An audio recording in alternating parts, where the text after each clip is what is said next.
घरगुती काजळ आपण बनवू शकतो जे रोज आपण लावू शकतो. घरगुतीच बनवायचं आहे. तर ते करावं कसं? कोरफड घेतली, कोरफडीचा जर एका प्लेटला लावला, त्याचा थर वाळला की ती प्लेट उलटी करायची, त्याच्या खाली तुपाचा किंवा एरण्या तेलाचा दिवा लावायचा, त्याची रात्रभर ती काजळी जी जमते दुसऱ्या दिवशी काढायची. काजळी कोरडी जमते, लागेल तेवढी कोरडी काजळ म्हणजे पावडर घेऊन त्यात थोडंसं एरण्या तेल टाकून होतं ते काजळ. किती सोपं आहे, इतकं सोपं आहे. आणि हे डोळ्यांचं रक्षण इतकं भारी करतं की कोणतेही औषध नाही करत.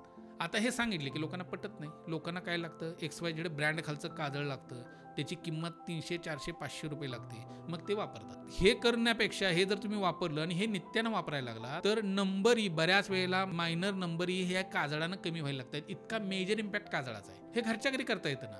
नित्य वापरायचं काजळ हे मी सांगितलं ह्या पद्धतीनं कुणीही करू शकतं. हे जसं कोरफडीचं सांगितलं तसा एक दुसरा प्रकार असतो. माक्याचा रस काढायचा, तो त्या प्लेटला लावायचा, मग तो दिवा लावायचा आणि मग परत वापरायचं. जे कफाचे विकार जनरली असतात, म्हणजे सर्दीनंतर डोळ्याला येणारे विकार वगैरे आहेत, त्याच्यासाठी हे काजळ खूप फायदा देतं आणि हे घरच्या घरीच करता येतं. कोणत्याही वैद्याकडून किंवा कोणत्याही बाजारातलं काजळ घेण्यापेक्षा हे जास्त चांगलं.